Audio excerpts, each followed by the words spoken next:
to animals. Speaking of which, this is Pearl Pets. Those of you who've been following along with us for a while, either on YouTube for our blogcasts or on your favorite podcast streaming service, know that he is my 23-year-old Soulbird sidekick. We've been together since he was 5 weeks old, and he never misses an episode, and he likes very much to be the solo host. I promise you he calms down as soon as I finish talking. Of course, you're not here to listen to me today. Today we have an amazing guest, Tammy Billups, and she is going to be sharing more about healing work for animals and healing work for animals and their humans. I'm so excited to have you here, Tammy. Thank you for making time. Oh, thank you for having me. I'm excited to have this conversation. And I love your Soulbird.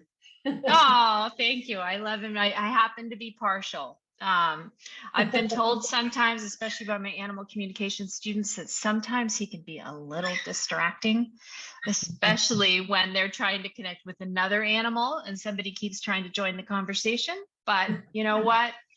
When you've got it, you've got it. Share it loudly. So, of course, those of you who are joining us maybe for the first time because you're interested in hearing from Tammy specifically, I want to say welcome.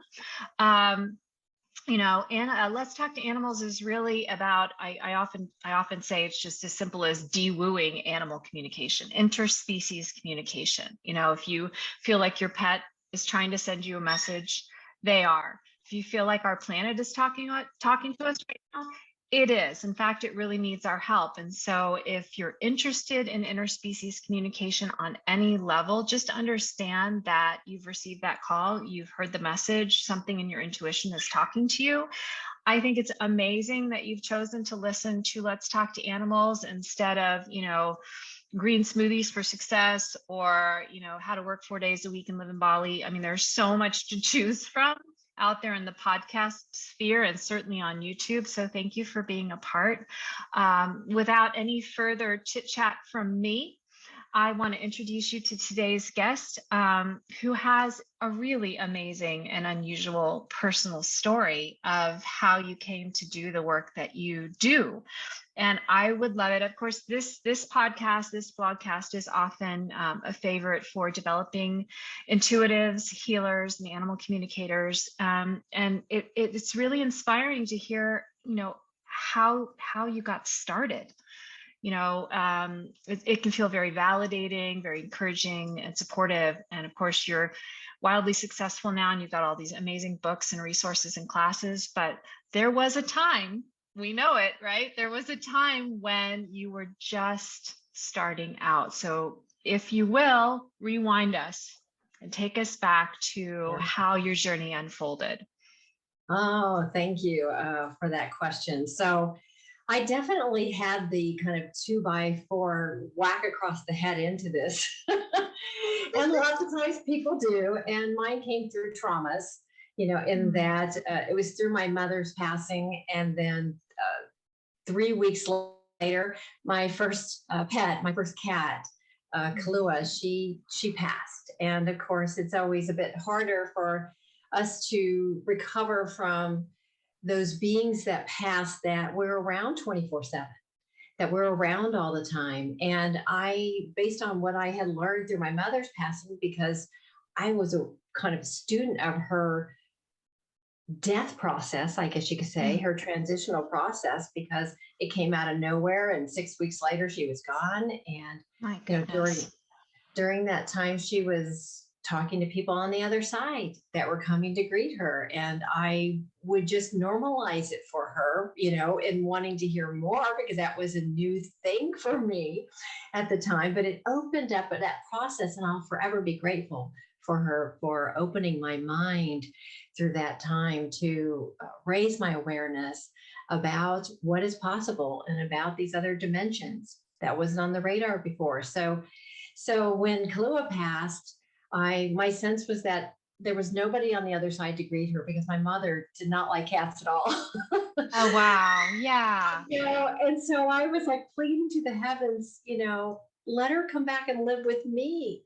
And when I went to bed that night, she was the most routine. I had 3 cats at the time, but she was the most routine cat that I had.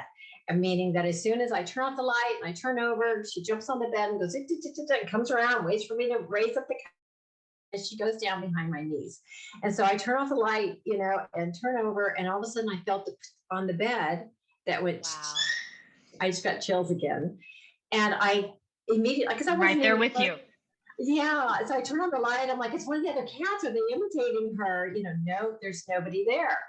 And so, anyway, long story short, I began seeing her, communicating with her, and it really opened up the door. My other two cats passed at 6 and 8 years of age within months of Kahlua. All three of them passed. It was one of those years that they said, okay, she got it now. She's good. And they decided to move on, but it was a very difficult year, to say the least. But how I got into what I'm doing now is because I always wanted to be a healer of some type. And I was always drawn to help others feel better.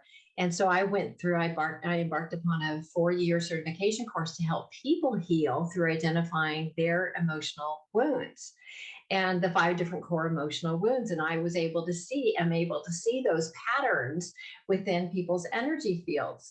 But then I started thinking, well, I wonder if animals have this same thing going on.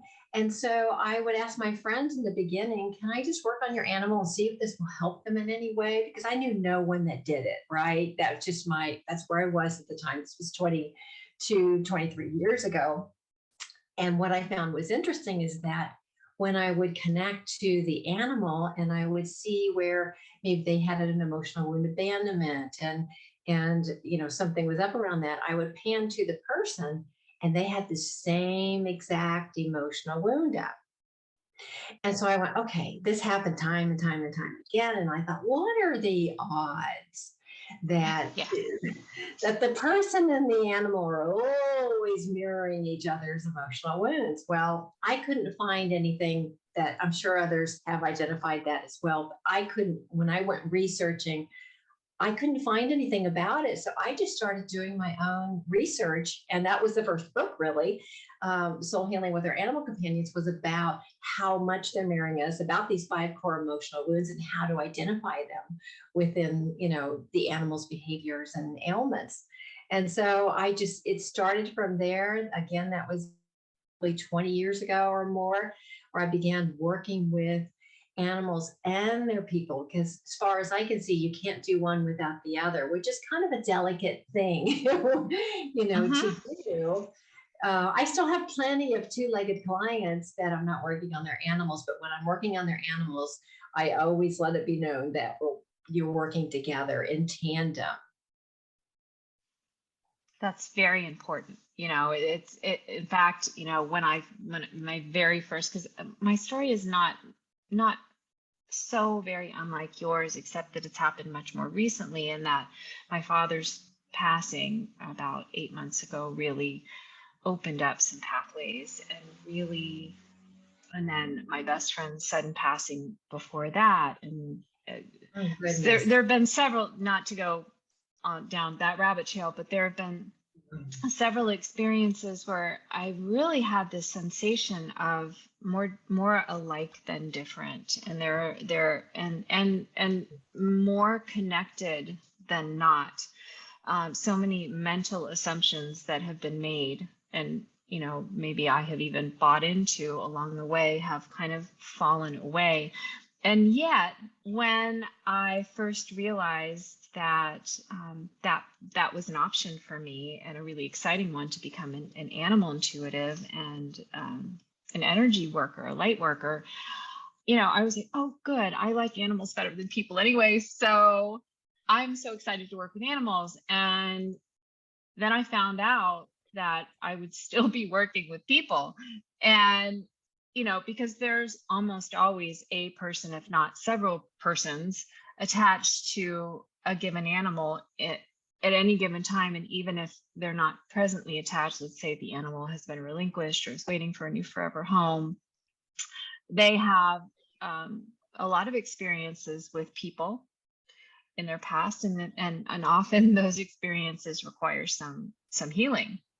some processing, if you will. And so it was kind of eye-opening when my first animal communication teacher introduced the step where we were meant to tune into the human. And I was like, no, I don't want to do that step. Thanks. I didn't sign up for that. And now it's become kind of my favorite part of the process because there's such a rich depth of connection and information that comes in, which is why I was really drawn to your work, especially the tandem healings that you're doing now, what you just talked about. So of course, what our animal communication listeners are curious about is, what is the difference, if any, in even just the energetic signature or the process for connection and communication when you are, as you said, panning back and forth? How does it feel different? How to do your finest work when you're working simultaneously with a human animal and a non-human animal? Are there things to maybe watch out for? Any insights that can help newbies just getting started to feel more confident and competent and more helpful, more useful to the animal and their human? What would you recommend? Well, I would start with being able to identify some of those traits as mirroring, meaning if you're looking at a dog that's a reactor per se, and the person's hiring you to, why is this dog reacting? I need to get it to stop. It's going after the other dogs. It's going after people sometimes. It's knowing that animal in that moment that usually goes back to the emotional wound of betrayal, and that they can't trust others. So just knowing that, okay, so the animal can't trust others. What do we think about the person, right? So the person has probably been through also to called in. They come together for a reason, to heal together, to evolve together, to learn to love and suffer less. So as you're talking to, a person that has an animal with betrayal issues, you're going to approach them differently than someone who has abandonment or someone who's had invasiveness. So you're going to approach the person with betrayal, knowing that they have a hard time trusting. So you're going to be delicate with your words, and you're never going to criticize, because and they can be kind of rough around the edges sometimes, because the animal's a little rough around the edges, right? Mm-hmm. So we want to we want to be really careful with our words and come from a place always of compassion and love, and seeing their light regardless of what they're presenting. Now, I know sometimes there are extremes where if the person's abusing the animal, that's completely different. Yes. We need to take steps, that are different with that. I'm not talking about that situation. I'm talking about being able to identify that if the animal has a lot of abandonment, say it's using its, usually abandonment will show up with a dog in particular, and others very oral. They're over chewing, they're carrying around a toy, they're over licking, they're using all these oral things. Maybe they're barking a lot. Knowing that goes back to abandonment means that the person has an unhealed wound of abandonment as well. So that means they're going to be very externally focused to get their needs met. They're going to call 10 different animal communicators to get the right answer, because they don't believe that they can do it. They believe they can trust themselves because they're going to be looking externally. So I could go on and answer this question. Boy, and it's so interesting because I'm working with a client right now, or clients, a dog. It's so interesting that you use that example. A dog who is overreactive, runs after small children, runs after the neighbor's elderly dog, runs after other small dogs, barking, barking, barking. And I happen to know the human personally, which puts a little different spin on it, to really invite myself to take a step back and forget what I know about that human personally, and take a look at and when the client came to me, the request was, I just want a normal dog. And it's like, okay, let's talk about that. It's like, and it's been intriguing me all day, and knowing that I was having this conversation with you, and just being in process where we've just started the connection process with the animal and her person, and just realizing, this can be really delicate work. Um, to be able to go back to the human and share in context, in a greater context, and leave that door open for, okay, what is the perhaps difficult but ultimately beneficial work that the whole family needs to do. It's almost like when a human child is acting out or has a problem, I don't really see it as any different than when a non-human family member is acting out. It's always a family affair. So is there ever a moment when, as animal communicators, we're often, I promise you there's a question in here. As animal communicators, we're often taught, one human, one animal at a time, but is there ever a time when you find it is healing or necessary to bring the entire interspecies family into the mix? I'm just curious about it. I know you're really launching out with tandem healings, which is fascinating to me, but I'm curious about the family dynamic, because I know that you have this intensive training and these certifications as well. So what do you think? Yeah, so they're going to have, the animal's going to have different soul contracts with each person in the house.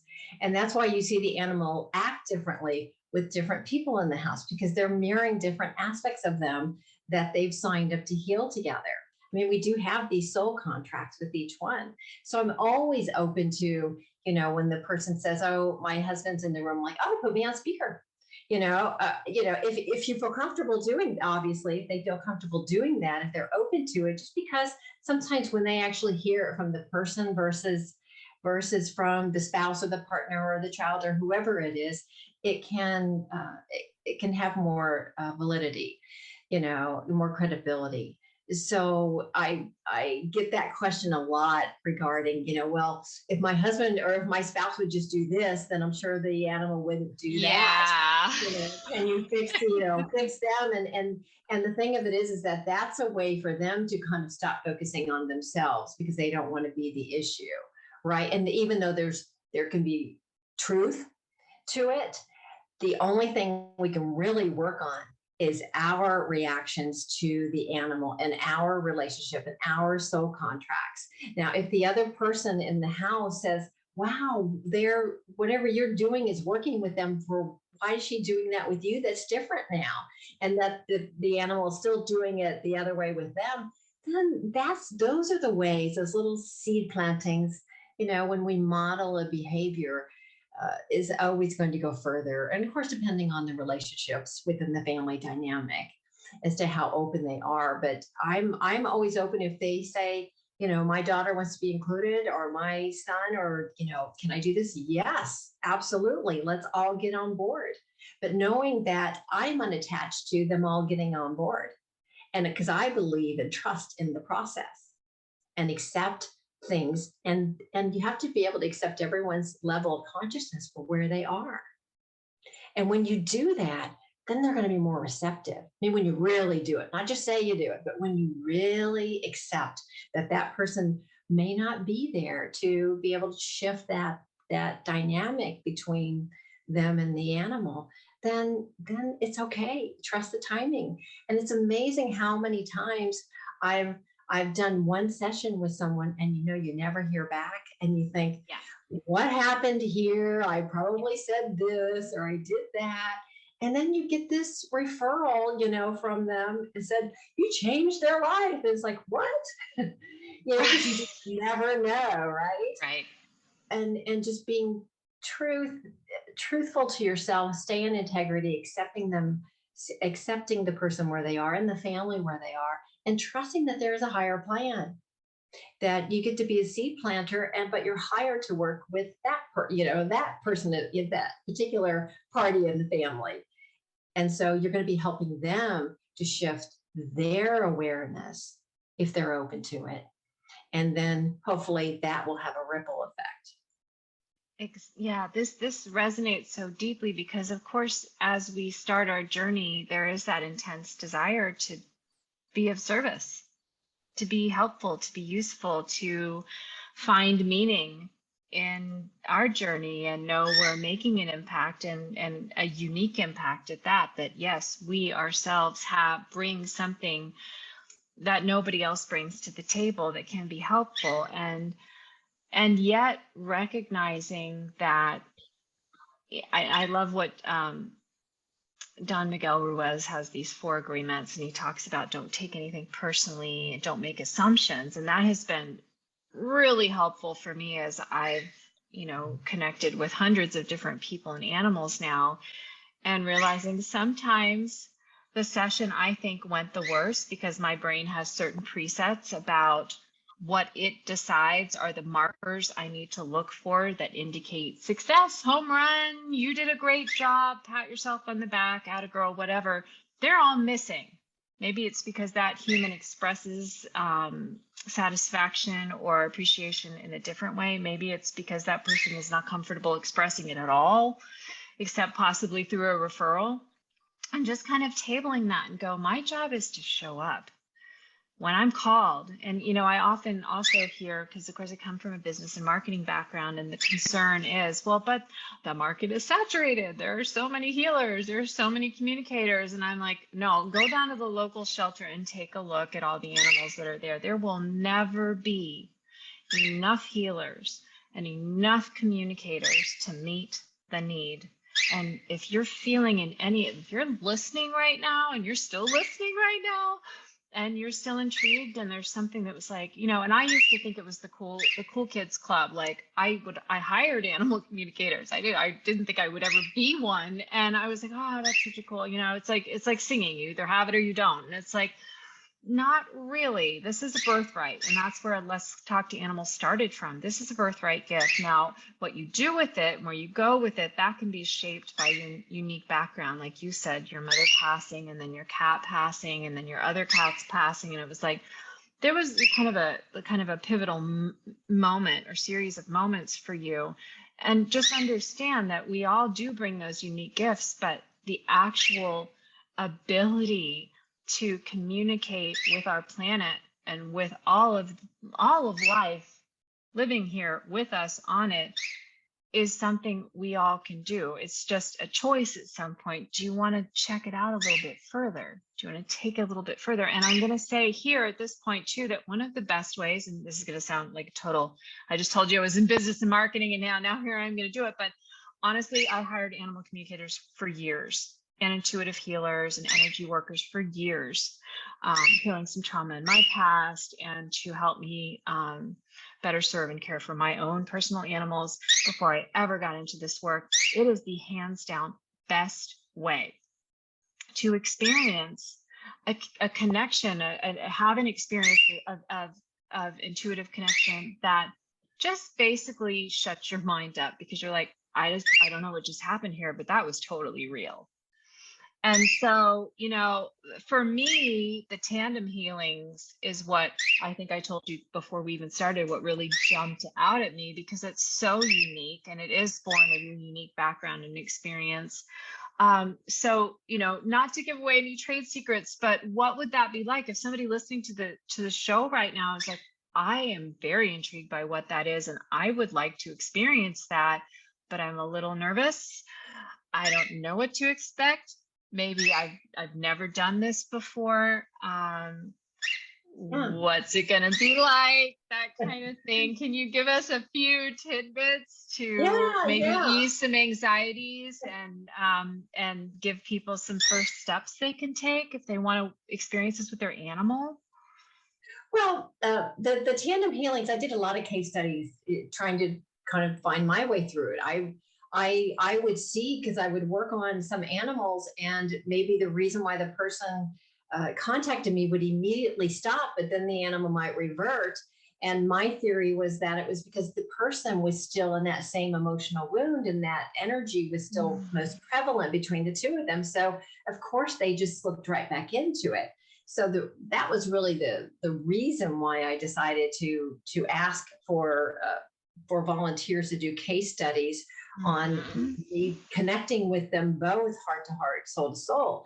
So what I usually will say is that tandem healings are designed to go to the soul contracts that you're mirroring and things that you're healing together.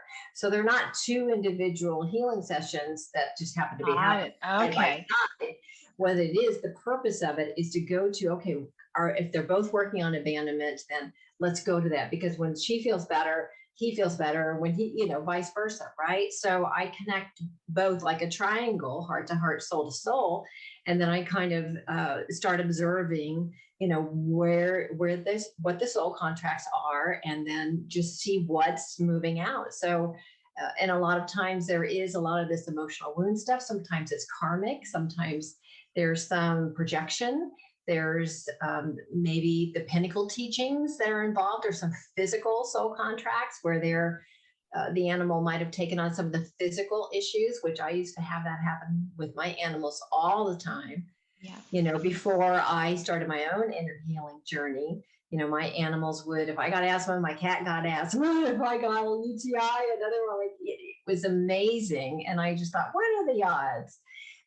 But it does happen. It can happen. It's amazing, because especially for those of us that get emotionally very attached to our animals. Yeah.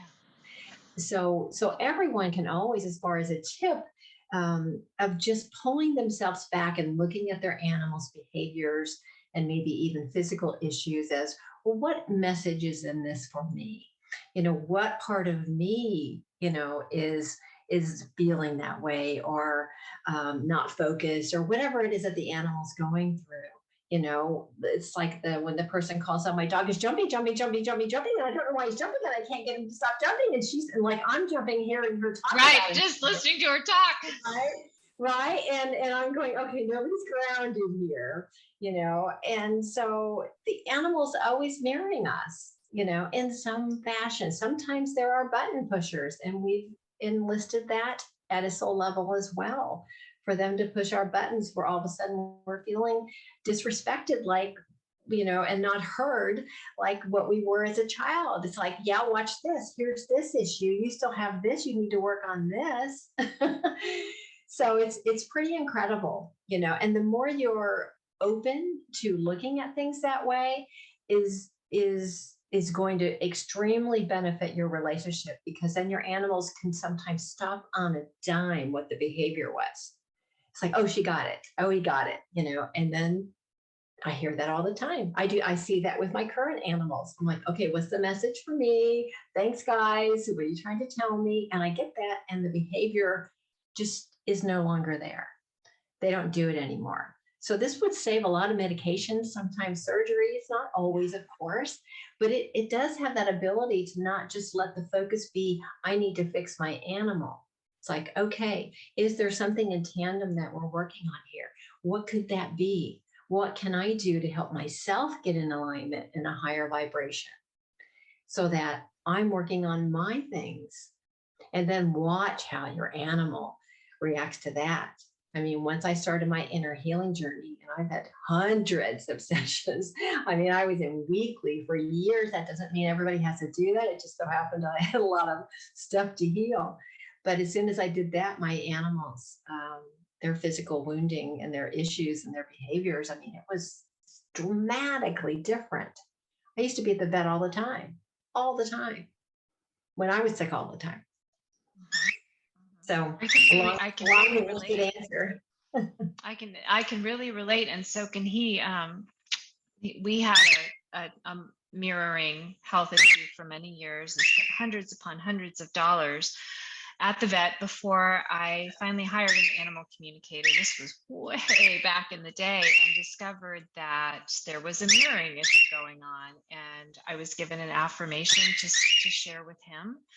And slowly but surely over the years, because I was very unacquainted, if that's even a word at the time, with working on health issues manifesting on a subtler level than just the physical. I wasn't really well acquainted with how that could work. But over the years, as we worked more and more with it, you've just gotten healthier and healthier and happier. And that makes mommy healthier and healthier and happier and happier, right?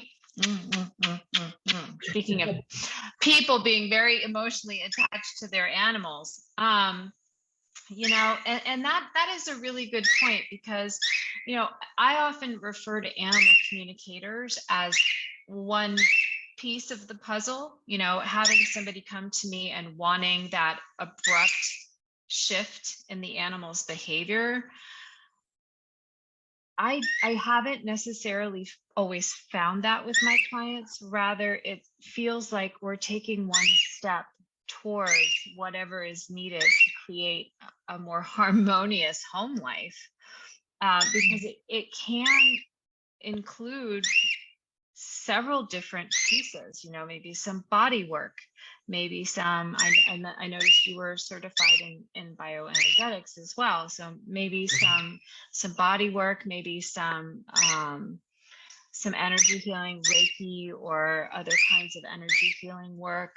Maybe it's some nutritional changes. You know, there can be all kinds of different pieces to take a look at. And this is where I think the bond between the animal and the human is so integral, because, as I told my client today, you know, unconditionally loving another being is like stepping up to the plate and saying, yes, I'm willing, when we're asked to step out of our comfort zone. Because a lot of this stuff, it's like the animals feel pretty open to it, but they're humans. They're kind of like, you said you want me to do what? You know, so do you often find that the human approaches you first for their own healing, and then you find out there's an animal involved? Or do you find that the person comes to you for animal communication or animal healing, and then you discover the human is involved? Oh, it's definitely more the latter, where, Yeah. you know, it's a fix my animal, or they want, you know, it's hurting them to see their animal suffer, of course, because they love their animal. And sometimes it's a slower process of introduction to the person feeling safe enough to kind of go a little bit deeper. And I always honor their timing, whatever that is. And frequently I will start tandem healings with one couple, you know, an animal and a person. And before we know it, we're only working on the person, because they've seen such a dramatic change in both of them, and now they feel safe enough to go deeper. Because it is hard to be in a human body. It is, isn't it? It really can be. And animals it really guide us. can be, yeah. So, And I feel sometimes that animals get it more quickly than humans do. So you'll see that transformation in the animal, but then the human's like, wait, I'm still playing catch up here. Right. Yeah. Yeah. First, because of what they've been through, and it really does take acceptance around their pace. And it's just, the more you do it, the more you learn what approaches might work with different people, and just listening to your intuition, but always accepting them for where they are and seeing their light and having compassion no matter what. So here's the point usually in our podcast, where I invite the guest to share maybe a first step for somebody who's listening and wants to work with you. Maybe it's a first step for somebody who is interested in following a path to become an energy worker. You have so much. You have books, you have classes, you have consultations, you have so many, you have a blog, you have so many different ways to start experiencing the power of healing soul to soul. Where do we start? What should we do first? How to reach out to you? What would you recommend? Well, I would recommend that the person go within. I have lots of options and see what resonates most with them. You know, one of the places where you might start first is that I have free guided meditations on my YouTube channel and on the Insight Timer app that are specifically around these 5 core emotional wounds. So as you know, sometimes it's easier to identify what our animal has.